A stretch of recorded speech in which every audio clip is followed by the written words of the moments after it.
ਸਿਆਸਤਦਾਨਾਂ ਦੇ ਸਰਹੱਦੀ ਗੇੜਿਆਂ ਦੇ ਉੱਤੇ ਖਾਸ ਕਰਕੇ ਵੱਖ-ਵੱਖ ਥਾਵਾਂ ਤੇ ਕੀਤੇ ਦੌਰਿਆਂ ਦੇ ਉੱਤੇ ਜਦੋਂ ਸਵਾਲ ਉੱਠਦੇ ਨੇ ਤੇ ਫਿਰ ਉਸ ਦੇ ਜਵਾਬ ਆਉਣੇ ਵੀ ਲਾਜ਼ਮੀ ਹੋ ਜਾਂਦੇ ਨੇ। ਪੰਜਾਬ ਦੇ ਗਵਰਨਰ ਬਨਵਾਰੀ ਲਾਲ ਪੁਰੋਹਿਤ ਦੂਜੀ ਵਾਰ ਸਰਹੱਦੀ ਦੌਰੇ ਤੇ ਗਏ ਨੇ। 7 ਤੇ 8 ਜੂਨ ਦੀ ਤਾਰੀਖ ਤੈਅ ਕੀਤੀ ਗਈ ਸੀ, ਅੱਜ ਦੂਜਾ ਦਿਨ ਹੈ।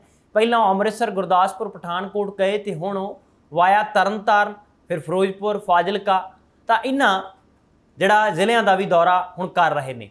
ਪਰ ਪੂਰੇ ਕੀਤੇ ਗਏ ਪੰਜਾਬ ਦੇ ਸਰਹੱਦੀ ਇਲਾਕੇ ਦੇ ਦੌਰੇ ਦੇ ਵਿੱਚੋਂ ਜਦੋਂ ਪਿਛਲੀ ਵਾਰੀ ਉਹਨਾਂ ਨੇ ਸਵਾਲ ਚੁੱਕੇ ਸੀ ਨਸ਼ਿਆਂ ਦੀ ਗੱਲ ਖਾਸ ਕਰਕੇ ਕਿਹਾ ਸੀ ਚਿੱਟਾ ਜਿਹੜਾ ਉਹ ਹੱਟੀਆਂ ਤੇ ਵਿਕਣ ਲੱਗਦਾ ਹੈ। ਹੁਣ ਇਸ ਦੀ ਜ਼ਮੀਨੀ ਹਕੀਕਤ ਕੀ ਹੈ ਜਾਂ ਤਾਂ ਫਿਰ ਇਸ ਦਾ ਜਵਾਬ ਸੂਬੇ ਦੀ ਪੁਲਿਸ ਨੂੰ, ਸਰਕਾਰ ਨੂੰ ਸਾਰੀਆਂ ਰਿਪੋਰਟਾਂ ਰੱਖ ਦੇਣੀਆਂ ਚਾਹੀਦੀਆਂ ਨੇ ਕਿ ਗਵਰਨਰ ਸਾਹਿਬ ਬਦਨਾਮ ਕਰ ਰਿਹਾ ਪੰਜਾਬ ਨੂੰ। ਇਸ ਤਰ੍ਹਾਂ ਬਿਲਕੁਲ ਨਹੀਂ ਹੈ, ਪਰ ਕੋਈ ਫੈਕਟ ਦੇ ਆਧਾਰ ਦੇ ਉੱਤੇ ਗੱਲ ਨਹੀਂ ਹੋਈ, ਪਰ ਸਿਆਸੀ ਬਿਆਨਬਾਜ਼ੀ ਜ਼ਰੂਰ ਆਈ ਸੀ, ਕਾਊਂਟਰ ਆਏ ਸੀ ਕਿ ਸਾਰਾ ਕੁਝ ਬਦਨਾਮ ਕਰਨ ਦੀ ਕੋਸ਼ਿਸ਼ ਹੈ। ਹੁਣ ਫਿਰ ਇਸੇ ਤਰ੍ਹਾਂ ਆਮ ਆਦਮੀ ਪਾਰਟੀ ਦੇ ਕੈਬਨਿਟ ਮੰਤਰੀਆਂ ਤੇ ਗਵਰਨਰ ਵਿਚਾਲੇ ਆ ਜਿਹੜੀਆਂ ਗੱਲਾਂ ਹੋ ਰਹੀਆਂ ਨੇ। ਜਦੋਂ ਦੌਰੇ ਦੇ ਉੱਤੇ ਗਏ ਨੇ ਕਈ ਤਰ੍ਹਾਂ ਦਾ ਜਾਇਜ਼ਾ ਲੈ ਰਹੇ ਨੇ ਉੱਥੇ ਕਿ ਜਿਹੜੇ ਸਰਹੱਦੀ ਇਲਾਕੇ ਦੇ ਹਾਲਾਤ ਕਿਵੇਂ ਨੇ, ਖਾਸ ਕਰਕੇ ਸੁਰੱਖਿਆ ਦੇ ਪੱਖੋਂ ਨਸ਼ੇ ਦੀ ਸਮਗਲਿੰਗ ਕਿੰਨੀ ਕੁ ਹੁੰਦੀ ਹੈ, ਇਸ ਪਾਸੇ ਤਸਕਰੀ ਕਿੰਨੀ ਕੁ ਹੁੰਦੀ ਹੈ, ਲੋਕਾਂ ਦੇ ਵੀ ਰੂਬਰੂ ਹੋ ਰਹੇ ਨੇ। ਵੱਖ-ਵੱਖ ਥਾਵਾਂ ਦੇ ਉੱਤੇ ਪਹਿਲਾਂ ਹੀ ਆਈਆਂ ਹੋਈਆਂ ਡਿਪਟੀ ਕਮਿਸ਼ਨਰ ਸਹਿਬਾਨ ਨੇ ਜਿਹੜੇ ਵੱਖ-ਵੱਖ ਜ਼ਿਲ੍ਹਿਆਂ ਦੇ, ਸਰਹੱਦੀ ਜ਼ਿਲ੍ਹਿਆਂ ਦੇ, ਉਹਨਾਂ ਕੋਲ ਅਰਜ਼ੀਆਂ ਲਾਈਆਂ ਜਾਂਦੀਆਂ ਨੇ ਪਹਿਲਾਂ ਕਿ ਸਾਡੀ ਮੁਲਾਕਾਤ ਗਵਰਨਰ ਸਾਹਿਬ ਨਾਲ ਕਰਵਾਈ ਜਾਵੇ। ਫਿਰ ਸਮਾਂ ਨਿਸ਼ਚਿਤ ਕੀਤਾ ਜਾਂਦਾ ਹੈ, ਫਿਰ ਬੈਠਕਾਂ ਹੁੰਦੀਆਂ ਨੇ, ਫਿਰ ਉਸ ਦੇ ਵਿੱਚ ਸਵਾਲ ਜਵਾਬ ਹੁੰਦੇ ਨੇ, ਸਲਾਹ ਮਸ਼ਵਰੇ ਵੀ ਹੁੰਦੇ ਨੇ। ਤਾਂ ਇਸ ਦੇ ਉੱਤੇ ਆਮ ਆਦਮੀ ਪਾਰਟੀ ਦੇ ਮੰਤਰੀਆਂ ਦਾ ਜਾਂ ਸਰਕਾਰ ਦਾ ਇਹ ਰਵੱਈਆ ਸਾਹਮਣੇ ਆਇਆ ਸੀ ਕਿ ਗਵਰਨਰ ਸਾਹਿਬ ਦਾ ਇਹ ਕੰਮ ਨਹੀਂ ਹੈ। ਸਰਕਾਰ ਨੂੰ ਪਤਾ ਹੈ ਕਿੱਥੇ ਦੌਰਾ ਕਰਨਾ, ਕਿੱਥੇ ਗੇੜਾ ਮਾਰਨਾ, ਕਿੱਥੇ ਕੀ ਕਮੀ ਹੈ ਤੇ ਕਿੱਥੇ ਕੀ ਖੂਬੀ ਹੈ। ਪਰ ਇਸ ਦਾ ਜਵਾਬ ਗਵਰਨਰ ਸਾਹਿਬ ਨੇ ਵੀ ਆਪਣੇ ਸਰਹੱਦੀ ਦੌਰੇ ਦੇ ਦੌਰਾਨ ਦੇ ਦਿੱਤਾ। ਉਹਨਾਂ ਨੇ ਕਿਹਾ ਕਿ ਮੈਨੂੰ ਰਾਜਨੀਤੀ ਨਹੀਂ ਆਉਂਦੀ ਤੇ ਨਾ ਹੀ ਮੈਂ ਰਾਜਨੀਤੀ ਕਰਨ ਆਇਆ, ਮੈਂ ਆਪਣਾ ਕੰਮ ਕਰ ਰਿਹਾ। ਉਹਨਾਂ ਦਾ ਮਕਸਦ ਪਤਾ ਨਹੀਂ ਕੀ ਹੋ ਸਕਦਾ, ਕੋਈ ਇਸ ਦੇ ਪਿੱਛੇ ਸਿਆਸੀ ਏਜੰਡਾ ਛੁਪਿਆ ਹੋ ਸਕਦਾ, ਇਸ ਤਰ੍ਹਾਂ ਦਾ ਉਹਨਾਂ ਨੇ ਇਸ਼ਾਰਾ ਕਰਨ ਦੀ ਕੋਸ਼ਿਸ਼ ਕੀਤੀ ਹੈ। ਹਾਲਾਂਕਿ ਜਿਹੜਾ ਦੋ ਟੁਕ ਜਵਾਬ ਦਿੱਤਾ ਗਿਆ ਉਸ ਬਾਰੇ ਵੀ ਗੱਲਾਂ ਨੇ ਜਿਹੜੀਆਂ ਸਾਹਮਣੇ ਆਏ। ਉਹਨਾਂ ਨੇ ਵੀ ਕਿਹਾ ਕਿ ਮੈਨੂੰ ਕੋਈ ਫਰਕ ਨਹੀਂ ਪੈਂਦਾ ਕਿ ਉਹ ਕੀ ਬੋਲ ਰਹੇ ਨੇ ਤੇ ਕਿਹੜੇ ਮਕਸਦ ਲਈ ਬੋਲ ਰਹੇ ਨੇ। ਪੰਜਾਬ ਦੇ ਸਰਹੱਦੀ ਇਲਾਕਿਆਂ ਦੇ ਵਿੱਚ 2 ਦਿਨਾਂ ਦੇ ਦੌਰੇ ਦੇ ਉੱਤੇ ਗਏ ਹੋਏ ਗਵਰਨਰ ਸਾਹਿਬ ਉਹ ਕਹਿੰਦੇ ਕਿ ਜਿੱਥੇ-ਜਿੱਥੇ ਚੰਗੇ ਕੰਮ ਹੁੰਦੇ ਨੇ ਉੱਥੇ ਮੈਂ ਪ੍ਰਸ਼ਾਸਨ ਦੀ, ਪੁਲਿਸ ਦੀ, ਸਾਰਿਆਂ ਦੀ ਜਿਹੜੀ ਤਾਰੀਫ ਵੀ ਕਰਦਾ, ਪਰ ਜਿੱਥੇ ਕੁਝ ਕਮੀਆਂ ਹੋਣਗੀਆਂ ਮੇਰਾ ਕੰਮ ਹੈ ਤੇ ਮੈਂ ਗਣਾਵਾਂਗਾ। ਹਾਲਾਂਕਿ ਸੂਬੇ ਦੇ ਹੈੱਡ ਦੇ ਤੌਰ ਦੇ ਉੱਤੇ ਸੰਵਿਧਾਨਕ ਤੌਰ ਤੇ ਦੇਖਿਆ ਜਾਂਦਾ ਹੈ, ਹਾਲਾਂਕਿ ਸਾਰੀਆਂ ਤਾਕਤਾਂ ਕੈਬਨਿਟ ਦੇ ਕੋਲ, ਮੁੱਖ ਮੰਤਰੀ ਦੇ ਕੋਲ ਹੁੰਦੀਆਂ ਨੇ ਸੂਬੇ ਨੂੰ ਚਲਾਉਣ ਦੀਆਂ ਜ਼ਿਆਦਾਤਰ, ਪਰ ਕੁਝ ਕੰਮ ਐਸੇ ਹੁੰਦੇ ਨੇ ਚਾਹੇ ਵਿਧਾਨ ਸਭਾ ਦਾ ਸੈਸ਼ਨ ਹੀ ਕਿਉਂ ਨਾ ਸੱਦਣਾ ਹੋਵੇ, ਕੁਝ ਥਾਵਾਂ ਦੇ ਉੱਤੇ ਕੁਝ ਗੱਲਾਂ ਦੇ ਉੱਤੇ ਮਨਜ਼ੂਰੀ ਲੈਣੀ ਪੈਂਦੀ ਹੈ, ਚਾਹੇ ਸੰਵਿਧਾਨਿਕ ਅਹੁਦਿਆਂ ਤੇ ਤੈਨਾਤੀ ਦੀ ਗੱਲ ਹੀ ਕਿਉਂ ਨਾ ਹੋਵੇ, ਤਾਂ ਉਦੋਂ ਵੀ ਗਵਰਨਰ ਸਾਹਿਬ ਨੂੰ ਫਾਈਲ ਬਣਾ ਕੇ ਸਰਕਾਰ ਵੱਲੋਂ ਭੇਜੀ ਜਾਂਦੀ ਹੈ, ਫਿਰ ਮੋਹਰ ਲੱਗਦੀ ਹੈ। ਤਾਂ ਹੁਣ ਇਸ ਦੌਰੇ ਦੇ ਮਕਸਦ ਕੀ ਨੇ? ਕੀ ਗਵਰਨਰ ਸਾਹਿਬ ਨੂੰ ਸਰਹੱਦੀ ਦੌਰਾ ਜਿਹੜਾ ਇਲਾਕਾ ਹੈ ਉਹ ਵਾਰ-ਵਾਰ ਕਿਉਂ ਦੇਖਣਾ ਪੈ ਰਿਹਾ, ਨਜ਼ਰ ਕਿਉਂ ਆਉਂਦਾ ਹੈ? ਕੀ ਬਾਕੀ ਪੰਜਾਬ ਦੇ ਥਾਂ ਤੇ ਵੀ ਉਹ ਕਿਉਂ ਨਹੀਂ ਜਾਂਦੇ ਜਾਂ ਗਏ ਕਿਉਂ ਨਹੀਂ, ਜਾਂ ਉਹਨਾਂ ਨੂੰ ਸਰਹੱਦ ਹੀ ਕਿਉਂ ਲੱਗਦੀ? ਕਿਉਂਕਿ ਪਿਛੋਕੜ ਹੈ ਜਿਹੜਾ ਉਹ ਭਾਜਪਾ ਪਾਰਟੀ ਨਾਲ ਸੰਬੰਧਿਤ ਹੈ। ਤਾਂ ਭਾਜਪਾ ਨੇ ਜਦੋਂ ਵੀ ਰਾਜਨੀਤੀ ਕੀਤੀ ਹੈ ਸੁਰੱਖਿਆ ਨੂੰ ਲੈ ਕੇ ਮੁੱਖ ਏਜੰਡੇ ਦੇ ਤੌਰ ਦੇ ਉੱਤੇ ਉਸ ਨੂੰ ਲਿਖਿਆ। ਖਾਸ ਕਰਕੇ ਜਦੋਂ ਕੈਪਟਨ ਅਮਰਿੰਦਰ ਸਿੰਘ ਸੀ ਤੇ ਕੈਪਟਨ ਅਮਰਿੰਦਰ ਸਿੰਘ ਵੱਲੋਂ ਵੀ ਕਿਹਾ ਜਾਂਦਾ ਰਿਹਾ ਕਿ ਜਿਹੜਾ ਸੂਬਾ ਪੰਜਾਬ ਹੈ ਉਹ ਸਰਹੱਦ ਤੇ ਪੈਂਦਾ ਤੇ ਇਸੇ ਕਰਕੇ ਹੀ ਉਹ ਇਸ ਨੂੰ ਚਿੰਤਾ ਦੇ ਵਿੱਚ ਰਹਿੰਦੇ ਨੇ, ਸੁਰੱਖਿਆ ਦੇ ਇੰਤਜ਼ਾਮ ਕਰਨੇ ਪੈਂਦੇ ਨੇ। ਭਾਜਪਾ ਦੀ ਵੀ ਰਾਜਨੀਤੀ ਉਹੀ ਹੈ ਕਿ ਸੁਰੱਖਿਆ ਜਿਹੜੀ ਹੈ ਉਹ ਬਹੁਤ ਲਾਜ਼ਮੀ, ਇਸ ਕਰਕੇ ਹੋ ਸਕਦਾ ਹੈ ਕੇਂਦਰ ਵੱਲੋਂ ਵੀ ਕੋਈ ਨਾ ਕੋਈ ਹਦਾਇਤ ਮਿਲੀ ਹੋਵੇ ਗਵਰਨਰ ਸਾਹਿਬ ਨੂੰ ਕਿ ਸਰਹੱਦੀ ਦੌਰੇ ਕਰੋ, ਉੱਥੋਂ ਪਤਾ ਲੱਗੇਗਾ ਕਿ ਪੰਜਾਬ ਸੂਬੇ ਦੀ ਸਰਕਾਰ ਕਾਮਯਾਬ ਹੈ ਵੀ ਕਿ ਨਹੀਂ ਹੈ। ਹਾਲਾਂਕਿ ਕੇਂਦਰ ਦੀ ਸਿੱਧਾ ਹੀ BSF ਹੈ ਜਿਹੜੀ ਬਾਰਡਰ ਸਿਕਿਉਰਿਟੀ ਫੋਰਸ, ਪਹਿਲੀ ਮੁੱਢਲੀ ਜ਼ਿੰਮੇਵਾਰੀ ਸੁਰੱਖਿਆ ਦੀ ਬਾਰਡਰ ਲਾਈਨ ਦੇ ਉੱਤੇ ਉਹਨਾਂ ਦੀ ਹੈ ਜਿਨ੍ਹਾਂ ਦੇ ਕੋਲ ਕੇਂਦਰ ਦਾ ਕੰਟਰੋਲ ਹੈ। ਪਾਕਿਸਤਾਨ ਤੋਂ ਸਿੱਧਾ ਯੁੱਧ ਕਰਨ ਦੀ ਹਿੰਮਤ ਵੀ ਨਹੀਂ ਹੈ। ਉਹ ਪੰਜਾਬ ਦੇ ਬਾਰਡਰ ਦੇ ਰਸਤੇ ਹਥਿਆਰ ਜਾਂ ਡਰੱਗ ਤਸਕਰੀ ਕਰਵਾ ਸਕਦੇ ਨੇ, ਉਹ ਵੀ ਇਸ ਤਰ੍ਹਾਂ ਦਾ ਹਿਡਨ ਯੁੱਧ ਲੜ ਰਹੇ ਨੇ। ਇੱਕ ਵੱਡੀ ਸਟੇਟਮੈਂਟ ਦਿੱਤੀ ਹੈ ਉਹਨਾਂ ਨੇ ਕਿਹਾ ਕਿ ਵੀ ਇੱਕ ਤਰ੍ਹਾਂ ਦਾ ਇੱਕ ਲੜਾਈ ਹੈ, ਯੁੱਧ ਹੈ। ਉਹ ਸਿੱਧਾ ਤਾਂ ਲੜ ਨਹੀਂ ਸਕਦੇ, ਇੰਨੀ ਉਹਨਾਂ 'ਚ ਹਿੰਮਤ ਹੈ ਨਹੀਂ, ਪਰ ਉਹ ਡਰੱਗ ਤਸਕਰੀ ਨੂੰ ਲੈ ਕੇ, ਹਥਿਆਰਾਂ ਦੀ ਤਸਕਰੀ ਨੂੰ ਲੈ ਕੇ ਇੱਕ ਤਰ੍ਹਾਂ ਦੇ ਨਾਲ ਅਸਿੱਧੇ ਰੂਪ ਦੇ ਵਿੱਚ, ਲੁਕਵੇਂ ਰੂਪ ਦੇ ਵਿੱਚ ਹੀ ਇੱਕ ਲੜਾਈ ਲੜ ਰਹੇ ਨੇ। ਬਾਰਡਰ ਨੂੰ ਮਜ਼ਬੂਤ ਕਰਨ ਦੀ ਕੋਸ਼ਿਸ਼ ਹੈ ਜਿਹੜੀ ਅਫੀਸ਼ੀਅਲ ਜਿਹੜਾ ਹੈਗਾ ਉਸ ਦੇ ਬਾਰੇ ਉਹਨਾਂ ਨੇ 5ਵਾਂ ਦੌਰਾ ਜਿਹੜਾ ਅਫੀਸ਼ੀਅਲ ਤੇ ਅਨਅਫੀਸ਼ੀਅਲ ਹੈ ਜਿਹੜਾ ਉਹਨੂੰ ਕਿਹਾ ਜਾ ਸਕਦਾ ਗਵਰਨਰ ਸਾਹਿਬ ਦਾ।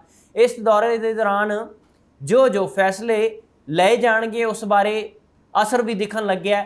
ਇਹ ਗੱਲ ਵੀ ਕਹੀ ਜਾ ਰਹੀ ਹੈ ਪੰਜਾਬ ਦੇ ਗਵਰਨਰ ਤੋਂ ਬਾਅਦ ਪਹਿਲੀ ਕੋਸ਼ਿਸ਼ ਹੈ ਜਿਹੜੀ ਉਹ ਪਾਕਿਸਤਾਨ ਬਾਰਡਰ ਮਜ਼ਬੂਤ ਕਰਨ ਦੀ ਕਹੀ ਜਾ ਰਹੀ ਹੈ, ਤਾਂ ਕਿ ਪਾਕਿਸਤਾਨ ਆ ਜਿਹੜੀ ਉਹਨਾਂ ਦੀਆਂ ਹਰਕਤਾਂ ਨੂੰ ਜਾਂ ਕਹਿ ਲਈਏ ਕਿ ਕੁਝ ਜਿਹੜੇ ਅਨਸਰ ਨੇ ਜਿਹੜੇ ਸਰਹੱਦ ਦੇ ਉੱਤੇ ਤਣਾਅਪੂਰਨ ਮਾਹੌਲ ਬਣਾਈ ਰੱਖਣਾ ਚਾਹੁੰਦੇ ਨੇ, ਚਾਹੇ ਉਸ ਦੇ ਵਿੱਚ ਕੋਈ ਵੀ ਹੋਵੇ, ਚਾਹੇ ਉਹ ਪ੍ਰਸ਼ਾਸਨ ਦੇ ਰੂਪ ਵਿੱਚ ਹੈ, ਚਾਹੇ ਸਰਕਾਰ ਦੇ ਰੂਪ ਵਿੱਚ ਹੈ ਤੇ ਜਾਂ ਫਿਰ ਮਾੜੇ ਅਨਸਰ ਕਿਸੇ ਦੀ ਵਿਸ਼ੇ ਤੇ ਚੱਲਦੇ ਹੋਣ, ਉਹਨਾਂ ਨੂੰ ਰੋਕਣਾ ਬਹੁਤ ਬੇਹੱਦ ਲਾਜ਼ਮੀ ਹੈ। ਉਹਨਾਂ ਨੇ ਕਿਹਾ ਕਿ 5ਵੀਂ ਵਾਰ ਤੱਕ ਉਹ ਪਹਿਲਾਂ ਬਾਰਡਰ ਦੇ ਉੱਤੇ ਪਹਿਲਾਂ ਵੀ ਸਰਪੰਚਾਂ ਪੰਚਾਂ ਨੂੰ ਸਰਹੱਦ ਦੇ ਉੱਤੇ ਰਹਿਣ ਵਾਲੇ ਲੋਕਾਂ ਦੀਆਂ ਮੁਸ਼ਕਲਾਂ ਨੂੰ ਸੁਣ ਚੁੱਕੇ ਨੇ। ਜਿਹੜੀਆਂ ਗੱਲਾਂ ਕਹੀਆਂ ਜਾਂਦੀਆਂ ਨੇ ਉਸ ਦੇ ਉੱਤੇ ਗੌਰ ਵੀ ਕੀਤਾ ਜਾ ਰਿਹਾ ਹੈ। ਇਸੇ ਕਰਕੇ ਹੀ ਕੇਂਦਰੀ ਏਜੰਸੀਆਂ ਹੋਣ, BSF ਹੋਵੇ, ਆਰਮੀ ਹੋਵੇ, ਇਹਨਾਂ ਸਾਰਿਆਂ ਦੇ ਲਈ ਜਿਹੜਾ ਉਹ ਤਾਲਮੇਲ ਹੋਣਾ ਬਹੁਤ ਜ਼ਰੂਰੀ ਹੈ। ਤਾਂ ਹੀ ਆ ਜਿਹੜੇ ਚੰਗੇ ਨਤੀਜੇ ਮਿਲਣਗੇ। ਬਾਰਡਰ ਤੇ ਡਰੋਨ ਦੇ ਜ਼ਰੀਏ ਜਿਹੜੇ ਇਜ਼ਾਫਾ ਹੋ ਰਿਹਾ, ਵੱਡੀ ਸਫਲਤਾ ਵੀ ਹਾਸਲ ਹੋ ਰਹੀ ਹੈ। ਵੱਖ-ਵੱਖ ਥਾਵਾਂ ਦੇ ਉੱਤੇ ਜਿਹੜੀਆਂ ਕਾਰਵਾਈਆਂ ਕੀਤੀਆਂ ਜਾ ਰਹੀਆਂ ਨੇ। ਪੰਜਾਬ ਦੇ ਗਵਰਨਰ ਨੇ ਜਿਹੜੇ ਪਹਿਲਾਂ ਅੰਮ੍ਰਿਤਸਰ, ਪਠਾਨਕੋਟ, ਗੁਰਦਾਸਪੁਰ ਗਏ ਤੇ ਹੁਣ ਤਰਨਤਾਰਨ, ਫਿਰੋਜ਼ਪੁਰ ਤੇ ਫਾਜ਼ਿਲਕਾ ਦਾ ਦੌਰਾ ਕਰ ਰਹੇ ਨੇ। ਇਸੇ ਦੇ ਦੌਰਾਨ ਇਹ ਗੱਲਾਂ ਸਾਹਮਣੇ ਨਿਕਲ ਕੇ ਆਈਆਂ ਨੇ। ਤਾਂ ਹੁਣ ਦੇਖਦੇ ਹਾਂ ਕਿ ਜਿਹੜੀ ਖਿੱਚੋਤਾਣ ਹੈ, ਸਿਆਸੀ ਬਿਆਨਬਾਜ਼ੀ ਹੈ। ਹਾਲਾਂਕਿ ਸਰਕਾਰ ਦਾ ਹਮੇਸ਼ਾ ਇਹ ਰਿਹਾ ਕਿ ਕਿਉਂਕਿ ਮੁੱਖ ਮੰਤਰੀ ਸਾਹਿਬ ਤੇ ਗਵਰਨਰ ਸਾਹਿਬ ਦੇ ਵਿਚਾਲੇ ਕਿਸ ਤਰ੍ਹਾਂ ਦੀ ਸਿਆਸਤ ਪਿਛਲੇ ਦਿਨਾਂ ਵਿੱਚ ਹੋਈ ਸੀ, ਔਰ ਮੁੱਖ ਮੰਤਰੀ ਨੇ ਸਾਹਿਬ ਨੇ ਤਾਂ ਇੱਥੋਂ ਕਹਿ ਦਿੱਤਾ ਸੀ ਕਿ ਤੁਹਾਨੂੰ ਕੋਈ ਹੋਰ ਚਲਾਉਂਦਾ, ਤੁਸੀਂ ਆਪਣਾ ਜਿਹੜਾ ਧਿਆਨ ਰੱਖੋ ਬਿਆਨਬਾਜ਼ੀ ਕਰਨ ਦੇ ਵੇਲੇ, ਸਾਨੂੰ ਪਤਾ ਹੈ ਸਰਕਾਰ ਕਿਵੇਂ ਚਲਾਉਣੀ ਹੈ, ਬਹੁਤੀ ਦਖਲਅੰਦਾਜ਼ੀ ਅਸੀਂ ਬਰਦਾਸ਼ਤ ਨਹੀਂ ਕਰਾਂਗੇ। ਔਰ ਸਿਲੈਕਟਡ ਤੇ ਇਲੈਕਟਡ ਇਹਦੀ ਰਾਜਨੀਤੀ ਵੀ ਹੋਈ ਸੀ। ਮੁੱਖ ਮੰਤਰੀ ਭਗਵੰਤ ਮਾਨ ਨੇ ਖੁਦ ਨੇ ਗਵਰਨਰ ਸਾਹਿਬ ਨੂੰ ਸਵਾਲਾਂ ਦੇ ਘੇਰੇ ਵਿੱਚ ਖੜਾ ਕਰਤਾ ਸੀ ਤੇ ਉਧਰੋਂ ਮੁੱਖ ਮੰਤਰੀ ਸਾਹਿਬ ਵੀ ਕਹਿੰਦੇ ਵੀ ਗਵਰਨਰ ਸਾਹਿਬ ਨੂੰ ਜਿਹੜੀ ਗੱਲ ਕਰਨੀ ਚਾਹੀਦੀ ਹੈ, ਜਿੰਨੇ ਕੁ ਉਹਨਾਂ ਦੇ ਅਧਿਕਾਰ ਖੇਤਰ ਨੇ ਉਸ ਨੂੰ ਦੇਖਣ, ਸਾਡੇ ਕੰਮ ਦੇ ਵਿੱਚ ਕਿਸੇ ਵੀ ਤਰ੍ਹਾਂ ਦਾ ਵਾਧੂ ਦਖਲ ਨਾ ਦੇਣ। ਤਾਂ ਇਹ ਸਾਰੀ ਜਿਹੜੀ ਹੈ ਰਾਜਨੀਤੀ ਚੱਲ ਰਹੀ ਹੈ। ਇੱਕ ਪਾਸੇ ਗਵਰਨਰ ਦੇ ਦੌਰੇ ਨੇ, ਦੂਜੇ ਪਾਸੇ ਸਰਕਾਰ ਦਾ ਆਪਣਾ ਇੱਕ ਰਵੱਈਆ, ਆਪਣਾ ਇੱਕ ਵਜੂਦ ਹੈ। ਤਾਂ ਇਸ ਸਿਆਸਤ ਦੇ ਵਿੱਚੋਂ ਪੰਜਾਬ ਦਾ ਕਿੰਨਾ ਕੁ ਭਲਾ ਹੁੰਦਾ ਹੈ ਇਹ ਤਾਂ ਤੁਸੀਂ ਵੀ ਜਾਣਦੇ ਹੋ, ਔਰ ਆਉਣ ਵਾਲੇ ਸਮੇਂ 'ਚ ਨਤੀਜੇ ਜਿਹੜੇ ਸਾਹਮਣੇ ਆਉਣਗੇ ਉਸ ਤੋਂ ਵੀ ਪਤਾ ਲੱਗੇਗਾ। ਪਰ ਨਸ਼ਾ ਤਸਕਰੀ ਹੋਵੇ ਜਾਂ ਹਥਿਆਰਾਂ ਦੀ ਸਪਲਾਈ ਹੋਵੇ, ਬਹੁਤੇ ਅਜਿਹੇ ਹਾਈ ਪ੍ਰੋਫਾਈਲ ਕੇਸ ਪੰਜਾਬ 'ਚ ਵਾਪਰ ਵੀ ਰਹੇ ਨੇ ਤੇ ਵਾਪਰੇ ਵੀ, ਜਿਸ ਦੇ ਵਿੱਚ ਇਹ ਪਾਇਆ ਗਿਆ ਕਿ ਜਿਹੜੇ ਹਥਿਆਰ ਸੀ ਉਹ ਬਾਹਰਲੇ ਸਟੇਟਾਂ ਤੋਂ ਆਏ ਸੀ, ਬਾਹਰਲੇ ਕੰਟਰੀ ਤੋਂ ਆਏ ਸੀ।